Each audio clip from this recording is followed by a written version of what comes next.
Two men in suits, lying side by side on a hilltop in Brazil. Eyes covered with crude masks made of lead, and a handwritten note with instructions that sound like they came from another world. Meet at specified place. Ingest capsules. Wait for signal. Mask. Nobody saw them die. Nobody knows what killed them. And nearly 60 years later, the case file, all 4,000 pages of it, has been destroyed. I'm Carol Ann. Welcome to the InBetween.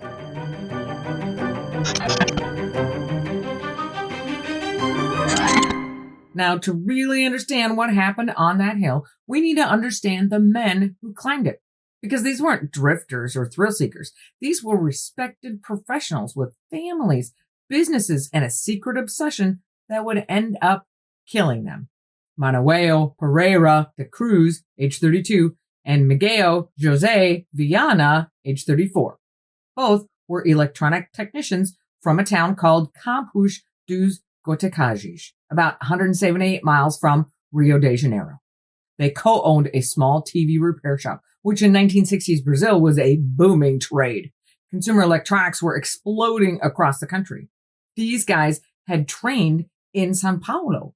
Miguel had even completed a correspondence course from a school in Los Angeles. They were sharp, they were capable, and their community trusted them. But there was another side to Miguel and Manuel, a side that their neighbors only caught glimpses of.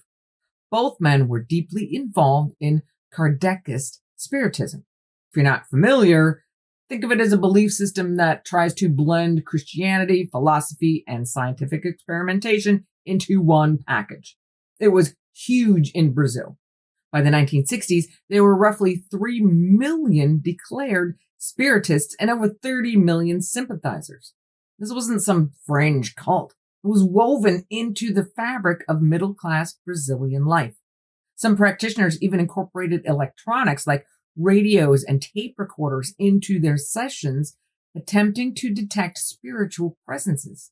As the decades wore on, ufology became increasingly tangled up in the belief system. Miguel and Manuel had a friend named Acio Correio Gomes, a practicing spiritist medium who claimed to channel spirits he called Dr. Paulo and Dr. Samuel. Acio had serious influence over these two. Both men regularly came to him for spiritual healing. Miguel had asthma. Manuel had chronic abdominal pain. The three friends, plus a co-worker named Valgir Cardozo, would gather at the electronic shop for long spiritual sessions. At Miguel's shop, police later found a book called Life on Planet Mars by a medium named Ercilio Mayas, supposedly channeled through a spirit entity called Ramatis. The book was filled with handwritten notes from both men. They were marking up sections that referenced masks, intense luminosity, and accompanying spirits. Both men had been telling friends and family that a major experiment was coming. Miguel assured his father that Earth wasn't the only inhabited planet and that contact was closer than anyone imagined. Manuel told acquaintances that he planned to witness a definite experiment that would settle the question once and for all. Now, hold that thought, because before we get to the hill, we need to talk about what happened at the beach. 3 months earlier, in May of 1966, Miguel, Manuel, and their buddy Acio conducted an experiment at Atafona Beach near their hometown.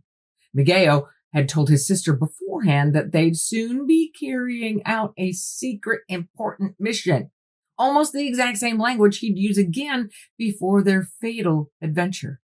At 9 p.m., a massive explosion rocks the area.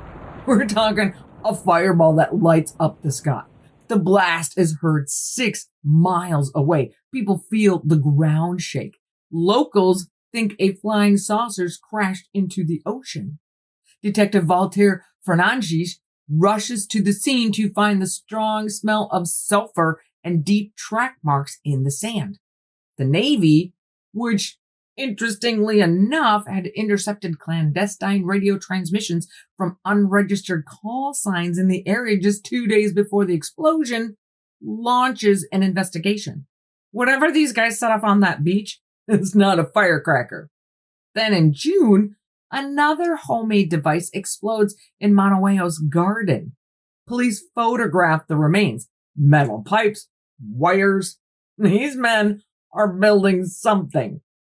And when a neighbor named Fernando catches them hammering a lead pipe in their workshop on August 12th and asks what they were doing, they give him this answer.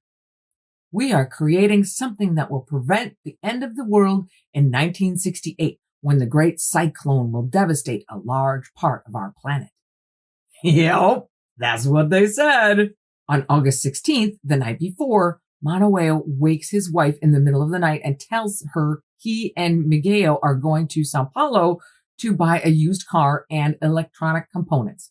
He packs a lot of money. Depending on the source, it's roughly the equivalent of either 1,000 US at the time or 10,000 in today's dollars. Either way, that's a chunk of change. However, they have no intention of going to Sao Paulo. The car purchase is a cover story. According to sources, what they are really doing is attending what they call a final test.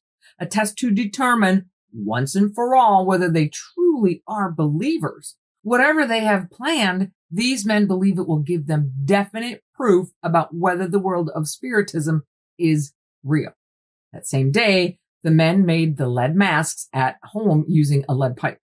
Montehuelo told his wife the masks are for work. Police later find lead cutouts at his home that match the holes in the masks perfectly. And here's something important. According to ACO Gomes, this wasn't the first time. He told investigators that he had once joined Miguel and Montehuelo in an earlier experiment where they'd fashioned identical lead masks and waited for a bright light to appear. Nothing happened that time. So whatever it is they're trying to do, they've tried it before. August 17th, 1966. The final day. At 9 a.m, a friend drives them to the bus station. They meet ACO there, then board the bus, seats 25 and 26. Destination? Not Sao Paulo, Niterói. One more important detail. On August 15th, 2 days before their deaths, Miguel and Montehuelo actually attempted the same trip, same bus line to Niterói. But during that stop, Montehuelo fell ill and they turned back.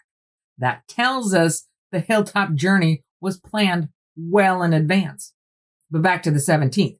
They arrive at 2 p.m. in the rain. They visit an electronics store called Flawed, where the owner knows them. They ask for some Philips components that any experienced technician would know aren't stocked in Niterói. Obviously, the owner finds this request pretty odd. They leave the shop, and at 2:45, they buy 2 raincoats at a rubber and plastic store. Police later note something important. At Flawed, both men appear calm, but at the raincoat store, they're agitated. There's a gap of about 21 minutes between the 2 stops that's unaccounted for. Something happened in between the 2 stops. At 3:15, they stop at a bar near the base of a place called Vintém Hill and buy a bottle of very cold mineral water. And despite being in a hurry, they specifically ask for a receipt so they can return the empty bottle later for the deposit refund. 9 cents. I may be getting a little ahead of myself here, but people who are planning to die don't care about 9 cents. The waitress who serves them later tells police that both men seemed nervous. Miguel kept compulsively checking his watch, glancing around the bar as if they were terrified of missing something. After that, they walk to the end of Andrade Pinto Street and begin climbing Vintém Hill. Now, climbing Vintém Hill is not like climbing a 20-foot hill at your local park. Even though it is right in the city of Niterói, it's a 140-foot climb through dense vegetation and steep scrub-covered slopes with no maintained paths. Now, here's a detail that doesn't get nearly enough attention. A witness reported to police that around 5 p.m., she saw a Jeep carrying 5 men pull up near the base of the hill and begin climbing. Miguel and Montehuelo arrived on foot by bus. They had no vehicle. If the sighting is accurate, it places unknown third parties on that hill during the exact same time frame. The driver was described as a blonde man who appeared foreign. In one follow-up report, this same man was spotted talking to the two technicians on August 19th, 2 days after they most likely died. Now, I gotta believe that the person is mistaken about the date, but whoever they were talking to or riding in the Jeep with, if it was them, could be the last people to see them alive. Police actively searched for the woman who reported the Jeep to take her formal testimony. It's unclear whether they ever found her. Based on the instructions found with the men, we'll get to those in a minute, they likely reached the hilltop around 4:30. And then, around 7 p.m., something appears in the sky. A woman named Gracinda Barbosa Coutinho and her 3 children are driving near Vintém Hill when they see lights above the hilltop. She describes a bright oval orange object with a ring of fire emitting blue rays of light in every direction. It hovers over the hill for about 4 minutes. She rushes home to tell her husband, who drives back immediately. But by then, Vintem Hill is quiet and dark. Whatever had been up there was gone, but the hill isn't empty. There are 2 men up there. Now, let's pause here because this is where the story splits into 2 timelines. What the men experienced on that hilltop and what the world found 3 days later. August 18th, a boy hunting small animals on the hilltop spots 2 men lying on the ground. He can't tell if they're sleeping or dead. He runs to tell a local policeman who dismisses the report. August 20th, another boy trying to retrieve a kite from a tree sees the bodies and calls the police station. The officer decides not to climb because of the late hour and bad weather. It isn't until August 21st that police, firemen, reporters, and civilians spend over 2 hours climbing the difficult terrain to reach the summit. And what they find up there is one of the strangest crime scenes in Brazilian history. At the top of the hill is a remote clearing, maybe 100 square feet of flat ground surrounded by scrub and rock. The air is thick and hot. 3 days of a Brazilian summer heat wave has been pressing down on this spot since anyone has last been there. And this is not a friendly place. Vintem Hill had a reputation after dark for criminal activity, so bad that even the police avoided it. And there, in the middle of that clearing, laid out side by side like they'd simply decided to take a nap, 2 men in formal suits and raincoats on their backs, hands at their sides, perfectly still, perfectly symmetrical, not tangled, not sprawled, arranged. Now, every account of this case treats the suits as a given. The assumption is that they dressed that way for the trip. But think about that. These men told their families they were going to buy a used car and some electronic parts. They climbed a steep, overgrown hill in the rain, and they arrived at the top looking like they were headed to a business dinner. No witness from that day, not the store owner, not the bar waitress, explicitly described what they were wearing before they went up. So, were these men dressed for an occasion they believed was coming? Or did someone else make sure they looked the part after the fact? It's a question nobody seems to be asking, but once you see it, it's kind of hard to unsee. Blood has dried in dark lines from their mouths and noses, trailing down into the leaves beneath them. Which is another weird thing. They aren't lying on bare ground. Someone prepared a bed of pindoba palm leaves, carefully cut and deliberately placed. And pindoba palm leaves can only be cut with a knife, but no knife was found anywhere on the hill. But the detail that stopped everyone cold, the one that turned this from a strange death into a national obsession, was what covered their eyes. Crude masks made of pure lead, shaped roughly like oversized sunglasses, but with no eye holes whatsoever. Just solid lead pressed flat against their faces. No stems to hook over the ears, no strap. They weren't designed to be worn. They were designed to be held up briefly to shield the eyes from something blinding. Whatever these men were expecting to see in their final moments, they had prepared to shield themselves from it. And here's what makes the scene even more unsettling. Even after 3 days in the Brazilian heat, no animals have touched the bodies. Not from the first sighting on August 18th, not on the 20th, not when police finally arrive on the 21st. 2 men in suits, lead over their eyes, lying in perfect stillness on a bed of hand-cut leaves at the top of a hill in the middle of nowhere.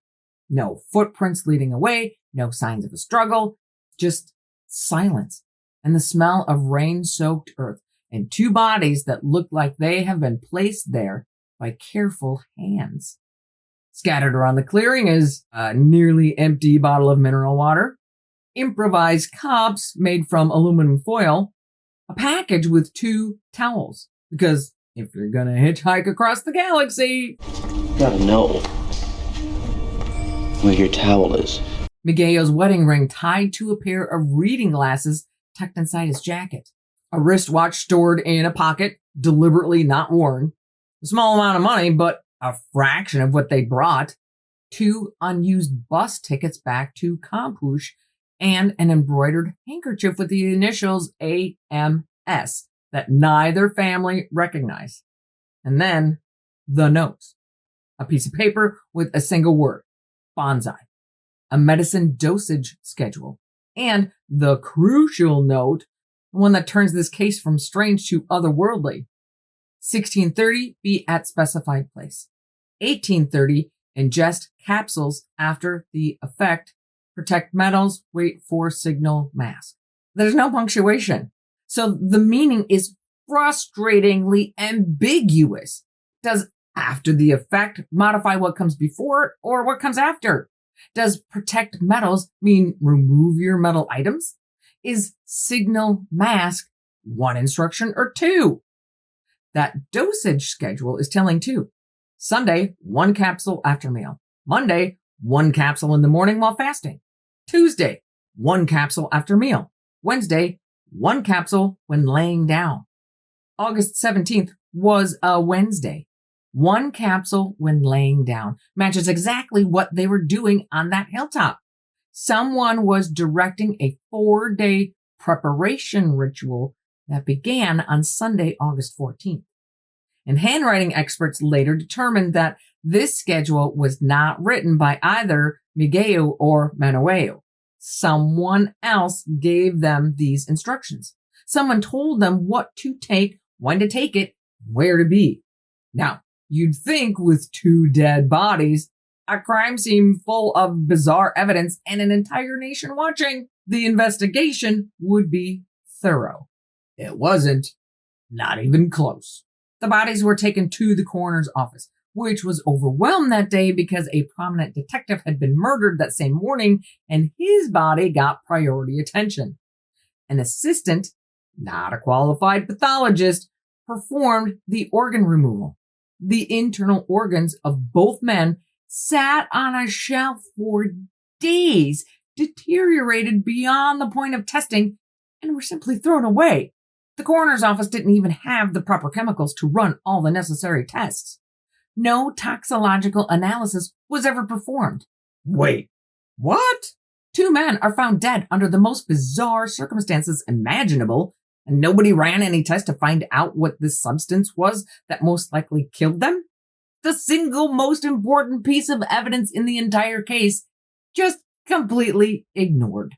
To make matters worse, the chief investigating officer, Vintem Hill, had an immediate physical reaction after handling the lead masks and the men's belongings.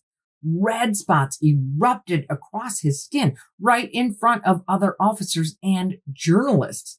He wasn't seriously affected, but it didn't exactly calm anyone's nerves. The initial police theory, believe it or not, had nothing to do with aliens or spiritism.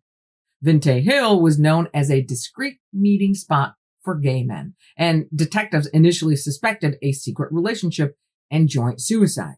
But this was quickly dismissed after interviews with family and colleagues found zero evidence to support it. By August 27th, the federal police took over, expanding the investigation across 4 states. And the Army, Navy, and Air Force Secret Services all got involved. ACO, the medium friend, was arrested and brought to Niterói for interrogation. He maintained he said goodbye to them at the bus station, believing they were going to São Paulo. He produced an alibi, a receipt from an auto store in Campuche that afternoon, and neighbors saw him working on his car that evening. But ACO's testimony opened a bigger door. He revealed that Miguel and Manuel weren't just casual believers. They were part of a wider network of scientific spiritualists, a group that included many of the electronics technicians in the area, potentially hundreds of them. They maintained a secret radio communication center in their hometown used to stay in contact with members around the country. Their specific obsession? Communicating with life on other planets. When police pressed Gomes on whether the men intended to kill themselves, he denied it flatly. He insisted they expected to return, but he added something interesting. They believed they would see something wonderful, a vision, a light. They were preparing for that. But the coworker, Valdir Cardozo, told a different story. According to Valdir, the Atafona Beach explosion was ACO's show. ACO organized it. ACO went alone to the beach, came running back, and then a huge red-purple light descended toward the water. ACO urged them all to flee. So, who was really pulling the strings? A toxicology report was eventually released, but it was almost certainly fabricated because the organs had already been destroyed before any tests could have been made. The lead detective later admitted he was under pressure, saying he could not and would not go against the higher administration. His official conclusion? The men died from the search for a state of semi or total unconsciousness caused by poisoning with substances of chemical composition not identified. In other words, we have no idea, but here's a report that sounds official. A year later, a new district attorney ordered the bodies exhumed. Both had received an excess of formaldehyde, making proper analysis impossible. And someone had tampered with the first autopsy report, physically erasing the original specialist's name and replacing it with another. Cause of death? Still unknown. The investigation limped along for years. Every promising thread unraveled the moment you pulled on it. In 1969, a convicted smuggler named Amitan Bizani confessed involvement, claiming he'd been part of a robbery crew that lured the men to a fake seance, drove them to Vintém Hill, and forced them to swallow poison at gunpoint.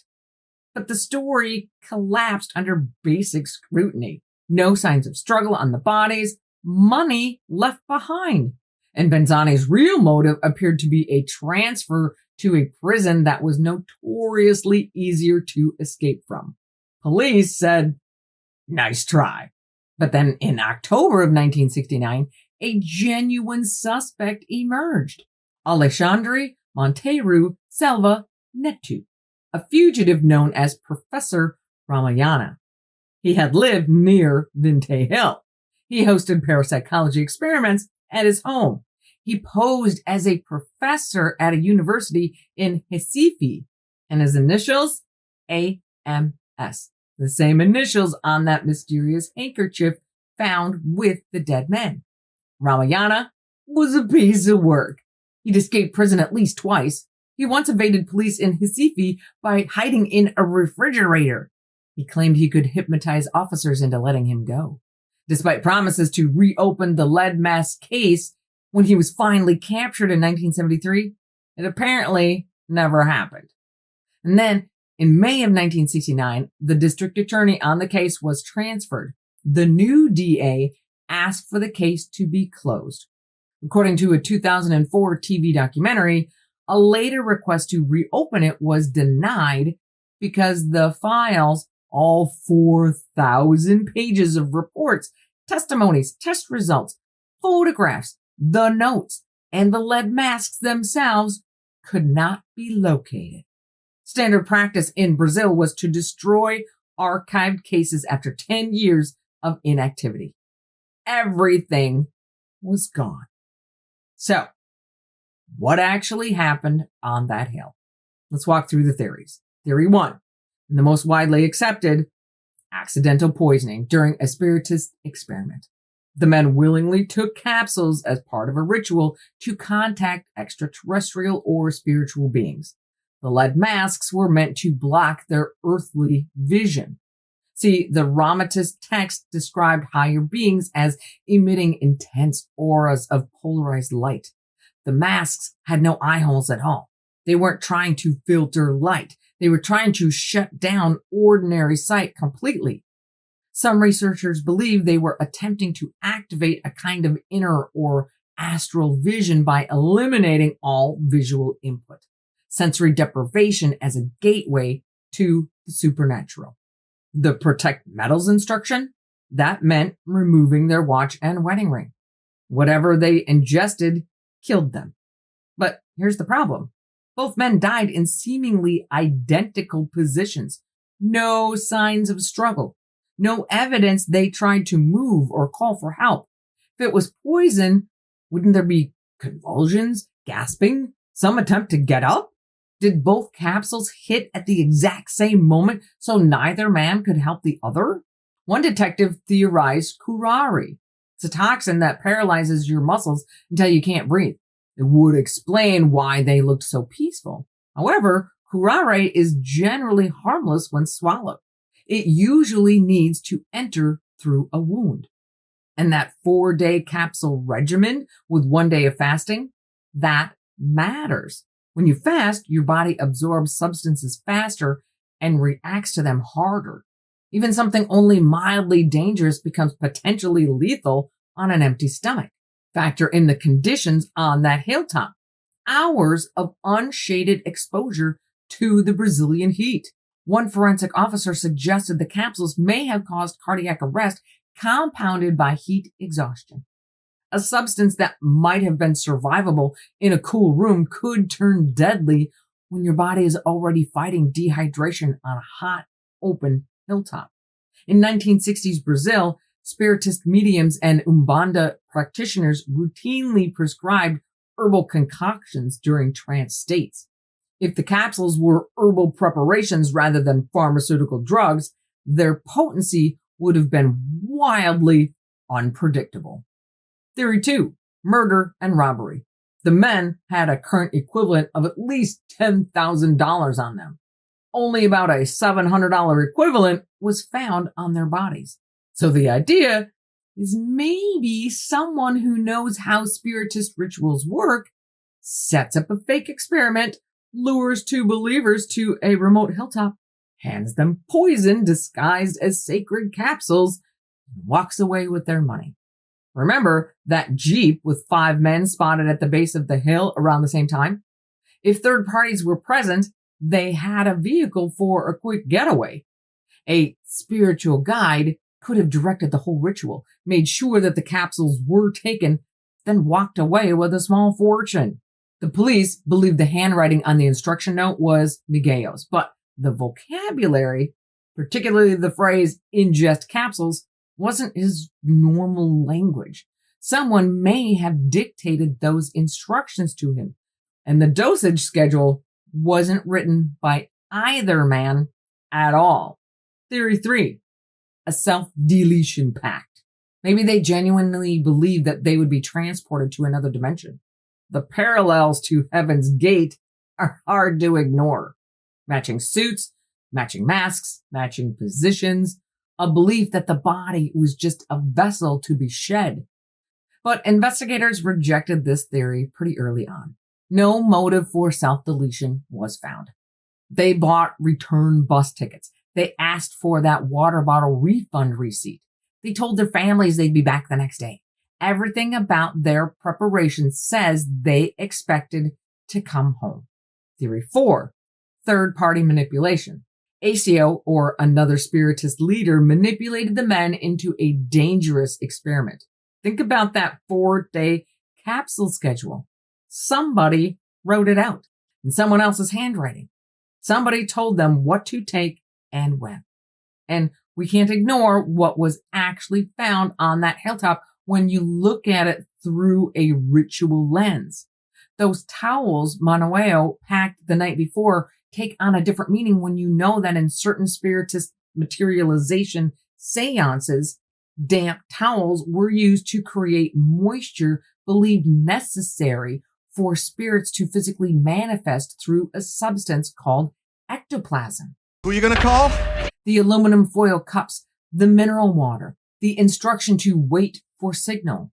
These men weren't just stargazing. They were running a full ritual. And from everything we can piece together, they were trying to make something show up. Now, I mentioned that UFO sighting earlier. Griselda Coutinho's report of an orange oval object hovering above Vintém Hill on the evening of August 17th. It's tantalizing, but here's the important catch. She and her husband only reported the sighting after the main story hit the news. She didn't go to the police with an independent report before the bodies were discovered. As one Brazilian researcher put it, if it was the other way around, if Griselda reported the UFO first and then someone found the bodies directly below, it would be much more believable. This is how humans work. Our minds try to match previous experiences to current events. After the case became famous, multiple other people called police with similar stories. Brazil was in the middle of a UFO wave in the 1960s. The government even created an office to study sightings. In 1980, 14 years later, French-American astrophysicist Jacques Vallée traveled to Brazil to investigate. Vallée was a former NASA researcher and the real-life inspiration for the scientist in Close Encounters of the Third Kind. He wasn't some fringe guy. He climbed Vintem Hill and interviewed detectives and reporters who'd covered the cases. Vallée went up there himself, and he noticed something strange. The exact spot where the bodies were found is still barren. No grass had grown since 1966. He also talked to witnesses who said the bodies, despite sitting out for 3 days in the Brazilian heat, had no smell, and no animals had touched them. During his trip, Vallée spoke with a local spiritist group who claimed the men had made psychic contact with beings from Jupiter who said the deaths were accidental. Vallée didn't seem to take that one too seriously, but he used the case as the opening to his 1990 book, Confrontations, a scientist's search for alien contact. Though some critics have pointed out that Vallée may have shaped certain details to fit his broader theory about dangerous UFO encounters. Oh, and there's one more thing. And honestly, this might be the detail that freaks me out the most. During the investigation, police learned about something that had happened 4 years earlier, 1962. A man named Hermes, also a TV technician, is found dead on top of Cruzeiro Hill, also in Niterói, with a lead mask lying next to his body. Seriously? Same profession, same city, same method, a lead mask. 4 years before Miguel and Manuel ever set foot on Vintém Hill. Hermes had gone up there to test what he believed were psychic abilities. He thought, genuinely believed, that he could receive radio and television signals without electronic equipment, through his mind alone. And here's the thing that makes this more than just your garden variety delusion. As an electronics technician, Hermes actually understood signal reception, antennas, tuning circuits, frequency modulation. He wasn't speaking in metaphors. He was applying his technical knowledge to an insane hypothesis that the human body could be tuned like a receiver to pick up transmissions that normally required hardware. He built a lead mask. He climbed a hill. He tried to tune in, and he died. The lead detective who investigated both cases, the Hermes death in 1962 and the lead mask case in 1966, said it proved something deeply unsettling. that a dangerous subculture existed among Brazilian electronics technicians who were using their professional knowledge of frequencies, waveforms, and electromagnetic shielding to attempt direct contact with the spirit world. These weren't random mystics. They were trained professionals who thought they'd found the missing variable between science and the supernatural. So you'd think this would be headline news during the 1966 investigation, right? A nearly identical death. Same profession, same city, same setup, same kind of masks. But it didn't. The story only surfaces as a third-hand account after the lead masks case becomes famous. No news articles from 1962 have ever been found documenting Hermes's death at the time it happened. The authorities reportedly looked into the connection and decided there wasn't one. Back the truck up. A TV technician dies on a hilltop in Niterói with a lead mask in 1962. 4 years later, 2 TV technicians die on a hilltop in Niterói with lead masks. And the official position is no connection? As one Brazilian source darkly observed, climbing a hill with a lead mask to telepathically contact Martians was apparently so common among the country's electronics technicians that it didn't even count as a relevant detail. The reporter who was among the first on the scene, Mario Diaz, called the lead masks case the most compelling case I have ever reported. He planned to write a book devoted entirely to it, with collaboration from the retired detective who believed he'd found a new clue that could prove the poisoning theory. The detective died in 2018. Diaz died in 2021. The book was never written. Today, Vintem Hill is quiet. The physical evidence is gone. The police files destroyed. The lead masks lost. The notes vanished. 4,000 pages of testimony, test results, and photographs. All of it reduced to nothing by bureaucratic indifference and the passage of time. We will almost certainly never know what killed Miguel Jose Viana and Manuel Pereira de Cruz. We'll never know what was in those capsules, who was in that Jeep, or what the men saw in the final moments of their lives on that lonely hilltop. What we do know is this. 2 men believed so deeply that the boundaries of this world could be crossed that they were willing to climb a steep, muddy hill in the rain, cover their eyes with lead, swallow unknown capsules, and wait for a signal from something beyond. Whether that signal ever came, whether it came from spirits or spacecraft or simply from the void, is a question that died with them on Vintém Hill. My apologies to any one of you who speaks Portuguese. Obviously, I do not. So I'm sorry if my pronunciations hurt your ears. If you enjoyed this crazy mystery, click right here for an even more mysterious mystery. Be careful out there, and I will see you here again on the In-Between.